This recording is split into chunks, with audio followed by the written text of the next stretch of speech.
बिस्मिल्लाहिर्रहमानिर्रहीम। अस्सलाम वालेकुम नाज़रीन, मैं हूं साकिब बशीर। नाज़रीन, आज हम आपके सामने बड़ा इम्पॉर्टेंट एक मौजू जो है उस पर बात करेंगे और वो है जो पुलिस की तफ्तीश है। पुलिस की तफ्तीश से मुतल्लिक एक बड़ा अहम जो कोर्ट में एक केस था, एडिशनल सेशन जज अता रबानी की कोर्ट में। आप सुनेंगे तो हैरान रह जाएंगे कि ये हमारी पुलिस जो है वो किस तरह तफ्तीश करती है। इससे कबल हमने देखा कि नूर मुकद्दम कत्ल केस एक इतना हाई प्रोफाइल केस था। उस केस में जो तफ्तीश हुई उससे मुतल्लिक अदालत ने, जो एडिशनल सेशन जज हैं अता रबानी, उन्होंने बाकायदा तौर पर जो अपनी जजमेंट थी उसमें ऑब्ज़र्व किया कि जो इन्वेस्टिगेशन ऑफिसर है उसने किस तरह की तफ्तीश की, किस तरह के लूप होल्स छोड़े, उसमें कोई प्रोसीजर जो है वो फॉलो नहीं किया। उसमें बहुत सारी चीज़ें ऐसी थीं जो अदालत ने ऑब्ज़र्व किया कि ये शायद जो अक्यूज़ है उनको फ़ायदा पहुंचाने के लिए किया गया। तो तफ्तीश का निज़ाम जो है वो कितना कमज़ोर है और किस तरह जो है वो इसमें मिसयूज़ किया जाता है और किस तरह मुल्ज़मान को फ़ायदा पहुंचाने के लिए जो है वो इस तफ्तीश के तरीक़ाकार और इसमें मामलात को जो है वो शायद जो है वो मैनेज किया जाता है। इसके हवाले से मैंने आपको बताना है। और नूर मुकद्दम कत्ल केस में बाकायदा तौर पर वो ऑब्ज़र्व किया गया। उस्मान मिर्ज़ा केस की मैं बात करूँ तो उसमें अभी जजमेंट आनी है, उसमें अभी जो है वो हतमी मरन में वो केस दाखिल हो चुका है। लेकिन उसमें भी आप मेरी पिछली वीडियो अगर सुने तो उसमें मज़ीद आने वाले दिनों में मैं आपको बताऊंगा कि कौन सी ऐसी मेजर जो है वो गलतियां की गई हैं तफ्तीशी अफसर की जानिब से, जहां पे एसएसपी इन्वेस्टिगेशन जो अताउर रहमान थे वो नूर मुकद्दम केस में भी उसको हेड कर रहे थे, सारी तफ्तीश को देख रहे थे। उस्मान मिर्ज़ा केस में भी सारी तफ्तीश को देख रहे थे।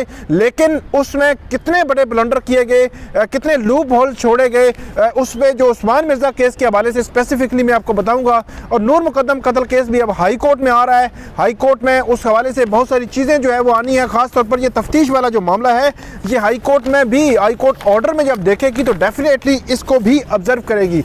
आज जो मैंने आपके सामने एक एडिशनल सेशन जज अता रबानी है उनका एक ऑर्डर आपके सामने रखना है, तो आप इसको आप देखेंगे इसमें रिफ्लेक्शन नज़र आएगी कि किस तरह हीनियस क्राइम के जो केसेस हैं, यहाँ पे जेंडर बेस्ड वायलेंस के केसेस जो है वो अता रबानी साहब की कोर्ट में आते हैं, तो उनको किस तरह जो है वो मैनिपुलेट किया जाता है, किस तरह वो मैनेज किया जाता है, किस तरह इन्वेस्टिगेशन जो है आंखें बंद करके जो है वो काम कर रही होती है। ये आप इस केस को सुनेंगे तो हैरान हो जाएंगे कि ये हुआ क्या है और किस तरह जो है इतना सख्त ऑर्डर जो है वो देना पड़ा है एडिशनल सेशन जज अता रबानी को। और डेफिनेटली कोर्ट जो है ऐसे ऑर्डर इसलिए करती हैं ताकि इन्वेस्टिगेशन का निज़ाम बेहतर हो, उसमें जदीद जो टेक्नोलॉजी है उसका जो है वो इस्तेमाल किया जाए और इसमें जो लूप होल छोड़े जाते हैं कम से कम उन पर जो है वो उन पर काबू पाया जाए। और जो इन्वेस्टिगेशन ऑफिसर जो हैं, इस केस में भी इन्वेस्टिगेशन ऑफिसर्स के खिलाफ बाकायदा कार्रवाई के लिए इस्लामाबाद पुलिस को, एसएसपी इन्वेस्टिगेशन को लिखा गया है। तो मैं आपको बताता हूँ कि ये बुनियादी तौर पर केस है क्या। ये केस तकरीबन 2011 में एक एफआईआर दर्ज होती है। जो यहाँ पे जो बुनियादी तौर पर जो केस है, एक पिटिशनर हैं, उसने जो अता रबानी साहब की कोर्ट में बेल आफ्टर अरेस्ट, मतलब पुलिस ने गिरफ्तार किया हुआ है तो उसने बेल आफ्टर अरेस्ट की दरख्वास्त दायर की और ये एफआईआर थी 2011 की। 15 जनवरी 2011 को ये थाना आपारा की हदूद में ये एफआईआर दर्ज हुई।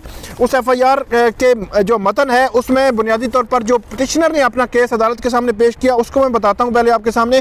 वो ये कहते हैं कि वो ये एफआईआर जो है वो दर्ज हुई थी जनवरी 2011 में और उसके बाद उन्होंने कहा कि 10 फरवरी 2011 को इस पिटिशनर को थाना अपारा की हदूद में दर्ज एफआईआर में बेल आफ्टर अरेस्ट मिली।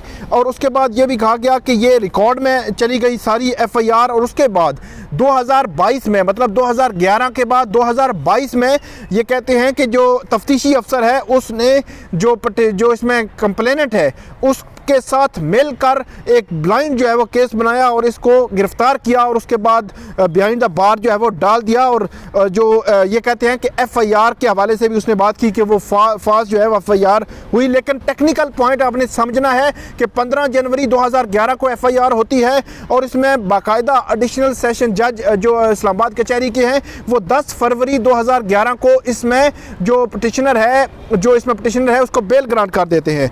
उसके बाद ये पूरा केस, अब समझिएगा आप केस है क्या। केस ये है कि एफआईआर दर्ज हुई थाना अपारा में कि एक अशफाक अहमद नामी बंदा था, उसने कहा कि मेरी जो बहन है वो जो है वो मिसिंग हो गई है, वो किसी के साथ शायद जो वो चली गई है। और उसके बाद उन्होंने इस पर जो है वो बाकायदा तौर पर FIR दर्ज कराई और उस FIR में ये सेक्शंस लगे। वेरी नेक्स्ट डे इसमें जो बंदा है वो गिरफ्तार हुआ। 15 जनवरी को FIR हुई, 16 जनवरी को बंदा गिरफ्तार हो गया। अब आप इस पे जाएंगे कि शायद हीनियस क्राइम है, डेफिनेटली हीनियस क्राइम है ये, इस किस्म के क्राइम की सख्त सज़ा होनी चाहिए। लेकिन प्रोसेस ऑफ लॉ जो है वो आपने देखना है कि 15 जनवरी को FIR हुई, 16 जनवरी को बंदा गिरफ्तार हुआ और 29 जनवरी 2011 तक इसको फिजिकल रिमांड पे रखा। फिजिकल रिमांड में मुकम्मल जो है वो इन्वेस्टिगेशन की जाती है, मुकम्मल इंटरोगेट किया जाता है कि क्या पोजीशन है इस केस में। और उसके बाद अदालत ये लिखती है कि उस बंदे को जो एडिशनल सेशन जज हैं उन्होंने बेल जो है वो ग्रांट कर दी। साथ ही ये कहा कि अगर किसी भी सतह पे इन्वेस्टिगेशन ऑफिसर ये देखे कि इसमें मज़ीद इसमें शवाहिद आ गए हैं तो उसके बाद वो दोबारा बेल कैंसिलेशन के लिए अप्लाई कर सकता है। और उसके बाद ये कहते हैं कि जो आईओ था उसने एक डिस्चार्ज जो रिपोर्ट भी बनाई, लेकिन अदालत ने कहा कि आप जब भी जिस मौके पर भी कोई इसमें मज़ीद इसमें शवाहिद आ जाते हैं तो आप बेल कैंसिलेशन के लिए अप्लाई कर सकते हैं। उसके बाद ये मामला जो है वो चलता रहा और उसके बाद अदालत ये लिखती है कि 11 जनवरी 2022 को दोबारा गिरफ्तार करके उसी बंदे को जिसकी बेल फरवरी 2011 में हुई थी उसको जनवरी 2022 में दोबारा गिरफ्तार करके मजिस्ट्रेट के सामने पेश किया। और अब यहाँ पे मैं आपको बताऊँ कि जो हमारा इंटरनल जो सिस्टम है पुलिस जो कचहरी का भी जुडिशरी का भी, वहाँ पे अदालत ये लिखती है कि मजिस्ट्रेट ने भी फिजिकल रिमांड दे दिया। मतलब मजिस्ट्रेट के सामने या तो यह है कि पुलिस ने बताया ही नहीं ये बंदा जो है वो बेल पे है। अब टेक्निकल पॉइंट समझ लें कि जब भी बेल आफ्टर अरेस्ट आपकी हो जाती है तो उसके बाद अगर उसी केस में दोबारा गिरफ्तार करना है तो पुलिस कैंसिलेशन ऑफ बेल लगाती है।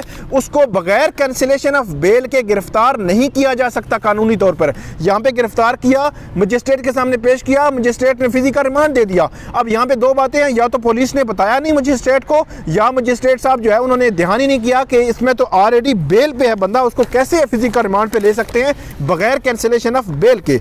उसके बाद अदालत ये लिखती है कि आईओ जो है इसमें उसने ये सारा जो है वो मामला किया और उसके बाद पुलिस जो है पुलिस रिकॉर्ड के मुताबिक अदालत ने कहा जो पुलिस रिकॉर्ड नहीं बल्कि जो पटिशनर ने ये रिकॉर्ड पेश किया और ये एडमिटेड है, मतलब दोनों जानब से उन्होंने कहा कि ये जो पटिशनर है इसने उस खातून से शादी की, उस खातून की शादी हुए, उसमें से एक बच्चा जो हुआ 8-9 साल जिस बच्चे की उम्र है उसका मैरिज जो रजिस्ट्रेशन सर्टिफिकेट है वो बाकायदा तौर पर मौजूद है। उसके बाद उसकी जो रजिस्ट्रेशन थी यूनियन काउंसिल में वो मौजूद है। और ये कहते हैं कि ये सारा जो है वो एडमिटेड है और जो बच्चे को पैदाइश हुई वो भी होली फैमिली हॉस्पिटल में हुई। और उसके बाद अदालत ये कहती है कि ये सारे एस्पेक्ट, अच्छा उसके बाद हुआ ये कि ये सारा जो है 8-9 साल शादी चली, बच्चा पैदा हुआ, 8-9 साल का बच्चा है, सारे मामला चलते रहे। खातून ने 25 सितंबर 2020 को एक 164 की स्टेटमेंट दी, ऑन ओथ ये स्टेटमेंट थी कि उसको जो है वो अगवा किया गया था। तो ये अदालत ने कहा कि ये जितने भी सर्कमस्टांसेस हैं ये उसको सपोर्ट नहीं करते 164 की जो स्टेटमेंट है, क्योंकि शादी हुई, बच्चा पैदा हुआ, सारे मामलात हुए, रजिस्ट्रेशन हुई, सारी चीज़ें चलती रहीं। 2011 से 2020 तक कभी भी जो इसमें कंप्लेनेंट है वो उन्होंने रिकॉर्ड पे नहीं आई। 2020 में आकर उन्होंने कहा जी हमें जो अबडक्ट किया गया है, तो फिर अदालत ने कहा कि सर्कमस्टांसेस इसको सपोर्ट नहीं करते, उसको बेल आफ्टर अरेस्ट दी उस बंदे को और तफ्तीशी अफसर के खिलाफ लिखा कि अगर आप ये समझते हैं कि 164 की स्टेटमेंट 2020 में आई है तो आपने बेल कैंसिलेशन में जाना है। बेल बगैर जो है वो उसकी अगर 2011 में भी बेल हुई थी उसी केस में तो दोबारा उसी केस में गिरफ्तारी आप नहीं कर सकते डायरेक्टली जब तक बेल आप जो है वो बेल कैंसिल ना करवाएं और सर्कमस्टांसेस अदालत को बताने होते हैं। यहाँ पे अदालत ने ये कहा है कि इन्वेस्टिगेशन जो SSP इन्वेस्टिगेशन है उनको आईओ के खिलाफ बाकायदा तौर पर कार्रवाई के लिए लिखा गया है कि उसने गैर कानूनी एक्ट किया है, कि कानून जिस एक्ट की इजाज़त नहीं देता वो एक्ट किया गया है। और साथ ही अदालत ने कहा है कि ये बेल का जो मैटर है इसको उस केस के असल कॉपी के साथ जो है वो मुंसलिक कर दिया जाए।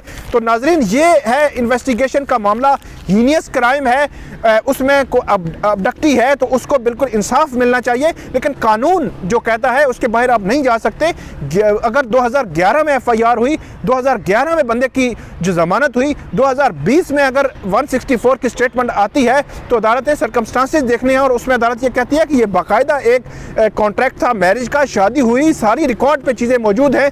2020 में जो 164 की स्टेटमेंट है उसके बाद बेल कैंसिलेशन लगानी थी तफ्तीशी अफसर ने, लेकिन तफ्तीशी अफसर ने डायरेक्ट गिरफ्तारी डाली जो इल्लीगल है और अब तफ्तीशी अफसर के खिलाफ कार्रवाई का हुक्म दिया गया है और ऐसी कार्रवाइयों के ऑर्डर्स आने चाहिए ताकि ये प्रेशर जो है वो तफ्तीश पर, तफ्तीशी अफसरों पर बिल्ट रहे और उनको जो है वो सख्त से सख्त सज़ा जो है वो इसमें मिलनी चाहिए ताकि आइंदा कोई बंदा जो है ऐसा जो है वो एक्ट ना करे। तो ये थी नाज़रीन आज की हमारी वीडियो, उम्मीद है आपको पसंद आएगी।